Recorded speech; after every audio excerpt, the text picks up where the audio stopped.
The morning I decided to tell someone, I sat in my wagon for 11 minutes before I knocked on her door. I know it was 11 minutes because I counted. Not the seconds, I couldn't hold numbers that small. I counted the times the horse shifted her weight, the times a crow called from the fence line, the times my own hands moved toward the reins like they wanted to take me home before my mouth could do what it had decided to do. I had rehearsed the words for 3 weeks. I had said them into the dark of my bedroom ceiling at 2 in the morning while my husband slept beside me. I had said them into the dishwater, into the garden, into the long, empty silence of Tuesday afternoons when the children were napping and the house felt like a held breath. I knew exactly what I was going to say. What I did not know, what no one had ever told me, what no woman in my community had ever said out loud to another woman in clear, plain language, was what would happen after I said it. That is the part I am going to tell you today. Not just what he did, not just what I said, what happened after. What the community does when one of its wives opens her mouth and points at her husband and says, "This is wrong, and I need someone to help me." I need you to stay with me for this entire story, because the thing I am about to describe did not happen loudly. It did not happen the way you might imagine. There was no confrontation. There was no screaming. What happened was quieter than that, and quieter things leave marks that take longer to find and longer still to name. My name is Clara, and this is Amish Clara, the channel where the stories that were never meant to leave the community finally find their way out. If this is your first time here, I want you to know that everything I tell you is true in the way that lived things are true, felt in the body, carried in the bones, real in the way that no amount of time ever quite makes unreal. Please subscribe if you want to keep hearing these stories. And in the comments, I want to ask you something I will come back to at the end. Have you ever told the truth to someone you trusted? And had that truth turned against you? Hold that question. I will come back to it. First, I need to explain something that people outside our community almost never understand. When I say I decided to tell someone, I do not mean I called a hotline. I do not mean I walked into a police station. I do not mean I found a counselor or a women's shelter or a legal advocate. None of those things existed in the world I moved through. They existed somewhere, the way cities exist somewhere, real, but belonging to a geography that was not mine. In my community, there was no reporting structure that lived outside the community itself. The bishop was the authority. The deacons were the authority. The elders, the ordained men, the fathers and fathers-in-law who sat at the front of the room on church Sundays, they were the authority. If something was wrong inside your marriage, you brought it to them. That was the system. That was the only system. And the men inside that system had known your husband since he was a boy, learning to drive a team of horses in his father's field. They had baptized him. They had stood at his wedding. They had held his children and prayed over his livestock and eaten his mother's cooking at every community meal for 30 years. You were not reporting to a stranger. You were reporting to his people. And somewhere underneath the exhaustion and the fear and the 3 weeks of rehearsed words, I think I knew that. I think I knew it the way you know something in your stomach before your mind is willing to say it out loud. But I was desperate in the way that makes knowing irrelevant. I was past the place where wisdom could reach me. I needed someone to see what was happening inside my house, and so I chose the person whose eyes had always seemed the safest. The deacon's wife. Her name was Ruth. She was a tall, spare woman with gray coming into her hair early and a way of moving through a room like someone who had learned not to take up too much space. I had known her for 6 years. At my mother's funeral, when I stood at the graveside so emptied out I could barely hold my own shape, Ruth had reached through the women standing beside me and taken my hand and held it through the whole of the service without ever saying a single word. I had never forgotten that hand. I had been saving it somewhere inside me for a moment exactly like this one. On that cold Tuesday morning, I climbed down from my wagon, walked to her door, and I knocked. She answered in her apron. She looked at my face, just once, just briefly, and she said, "Come in, Clara. I'll put the kettle on." And I thought, she already knows something is wrong. I thought, this is going to be all right. I was wrong in a way I did not have words for yet. I would spend years finding those words. And when I finally found them, they were heavier than I expected, not because they were complicated, but because they were so simple, so clean, so perfectly shaped to the wound they described. I sat at Ruth's table and I told her, not everything. I want to be honest about that. I told her enough. I told her about the nights I could not account for, the mornings that followed them when I moved through my kitchen like someone underwater, slow and disconnected from the surface. I told her about the fear that had taken up permanent residence in my chest, the kind that doesn't spike and fall, the kind that simply lives there. A low and constant pressure behind your sternum like a hand pressing gently inward. I told her that something was happening inside my marriage that I did not have the right word for, but that I knew. The way I knew the smell of rain before it came, the way I knew my children's fevers before they reached the thermometer. I knew it was wrong. I knew it was wrong in the particular way that things are wrong when they have been made to look normal for so long that you start to question your own ability to see. Ruth listened. She held her coffee cup with both hands. She did not reach across the table. She did not lean forward. She listened with her body very still, in the way of someone who is not surprised by what they are hearing, but is deciding carefully what shape their response will take. When I finished, the kitchen was very quiet. The kettle had gone cold. Outside, the wind was moving through the bare trees at the edge of her property with that dry, papery sound that late autumn makes, like something being slowly turned to nothing. Ruth set her cup down. She looked at me, and she said with great gentleness, with the voice of a woman who believed every word she was about to speak, "Clara, a wife's testimony against her husband is a very serious thing, a very heavy thing to carry. Have you prayed about whether this burden is yours to carry, or whether you have perhaps picked up something that belongs to God to carry for you?" I sat with that sentence for a long time. I am still sitting with it in some ways. She was not being cruel. I want you to understand that clearly, because it would be easier if she had been cruel. Cruelty is clean. You can point at cruelty. You can name it, step away from it, build a wall between yourself and it. What Ruth offered me was not cruelty. It was theology. It was the sincere, carefully held belief of a woman who had been taught since childhood that a wife's pain, if it pointed at her husband, was most likely a spiritual problem.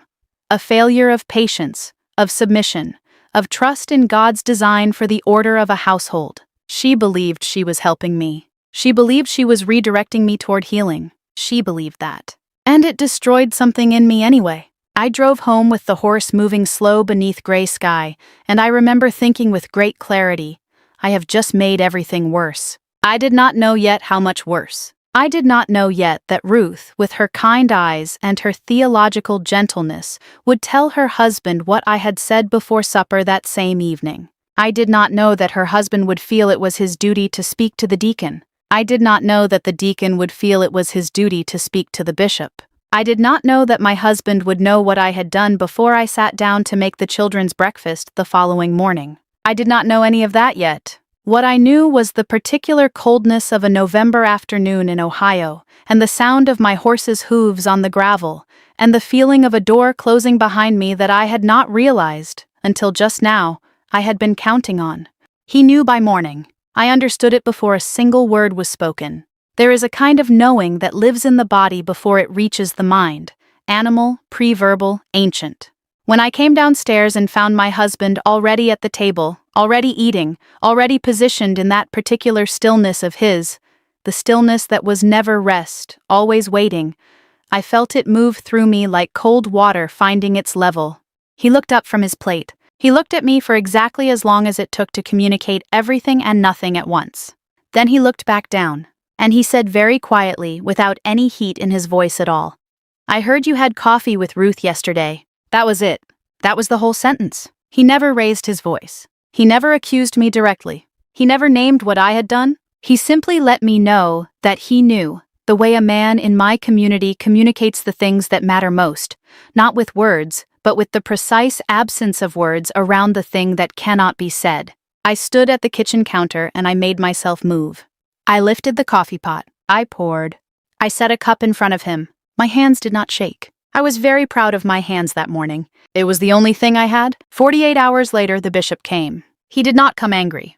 He came the way authority always came in my community.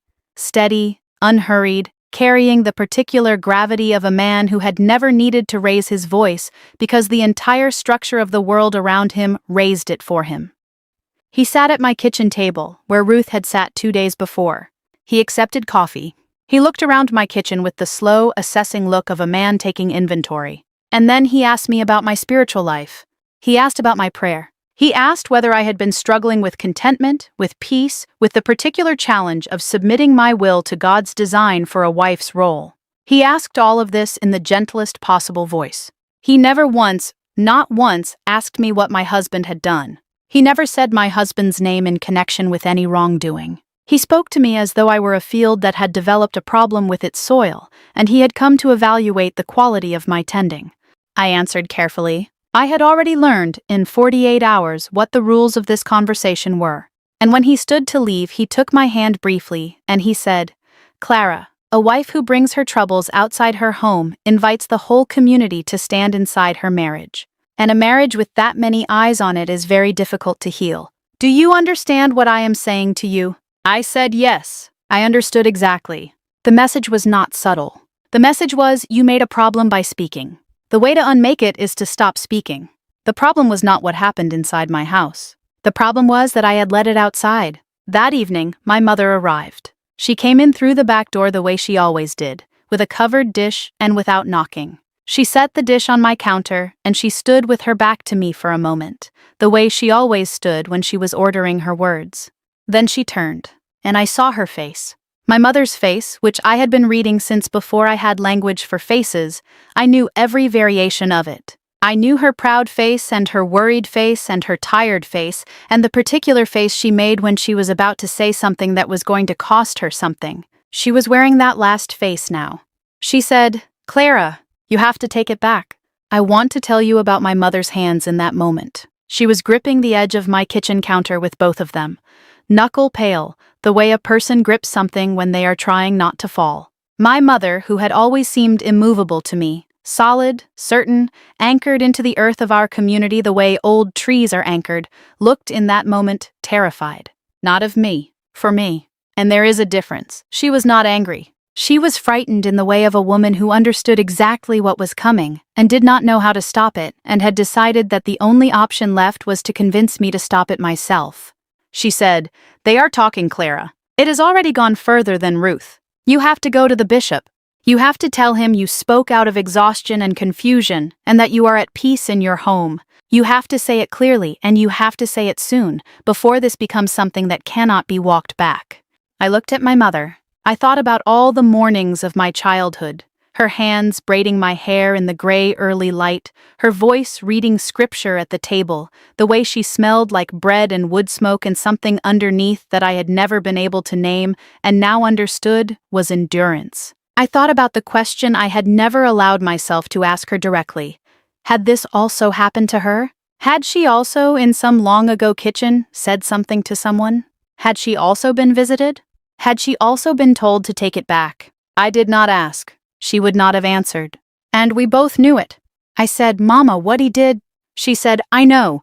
2 words, flat, quiet, final. I know. And then she turned back to my counter and she began to uncover the dish she had brought, and she told me it was chicken, and that it would need an hour in the oven, and we did not speak of it again. That was the moment I understood that my mother's silence had never been ignorance. It had been a choice, made long before I was born, inside a life that had given her no other options. And she had come here today not to betray me, but to teach me the only survival she knew, the only one the community had ever offered any of us. 3 weeks after I sat at Ruth's table, I was still inside my house, still inside my marriage, still inside my community. But I was different in a way I could not have explained to anyone who had not lived it. Something had rearranged itself behind my eyes the way furniture rearranges in a room after a flood. Everything technically in place, everything subtly, permanently, wrong. The women at church sat slightly differently around me now. Not dramatically, not in a way anyone outside could have pointed at. Just a half seat's distance. A conversation that ended a half-minute earlier than it used to. A shared look between 2 women that stopped the moment it registered I was close enough to catch it. Silence that used to be comfortable and was now something else entirely. Managed, deliberate, a silence with intention behind it.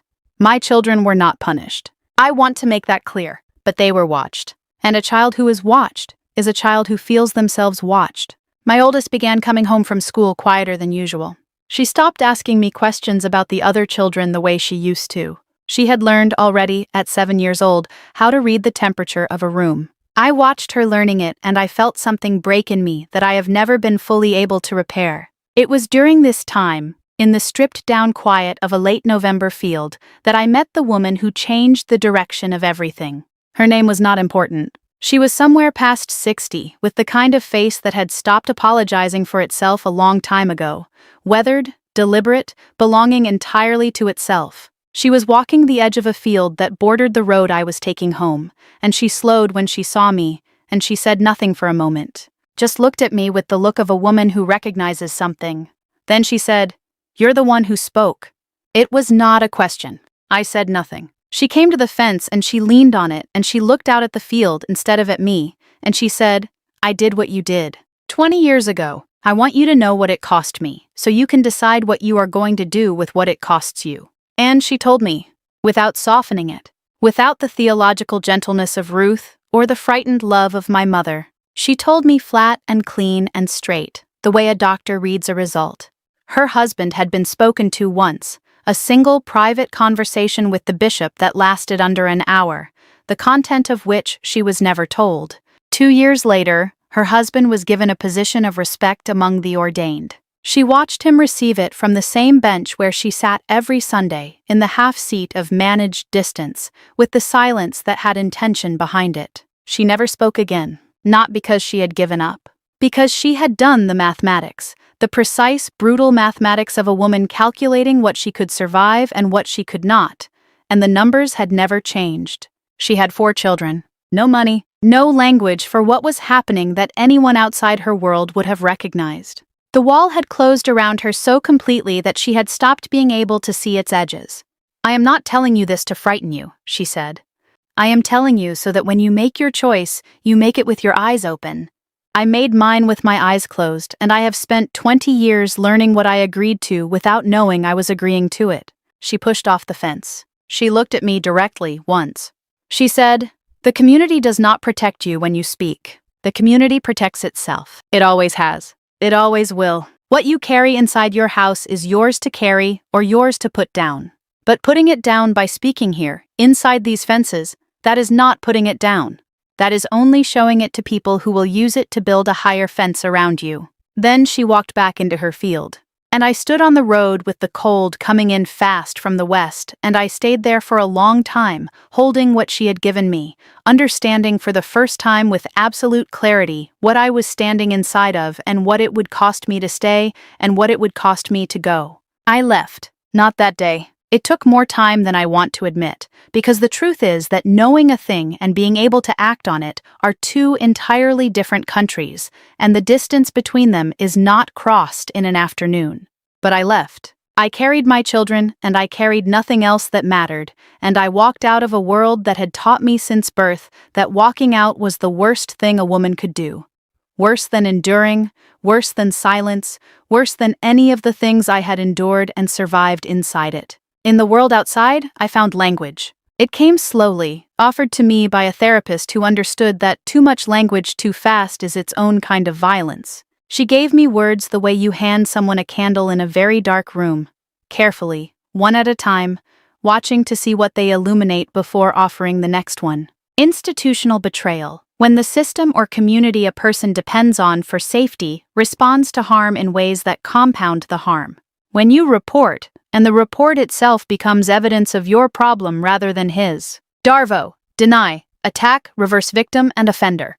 The mechanism by which the person who caused harm repositions the person who reported the harm as the one who has done something wrong. I had lived inside DARVO for 3 weeks without knowing its name. It had looked like a bishop asking about my spiritual life. It had looked like my mother telling me to take it back. Secondary wounding, the harm caused not by the original event, but by the response to it. By the silence. By the managed distance. By the half seat on the church bench. By being told that speaking was the mistake. I gave these words to myself slowly, like medicine.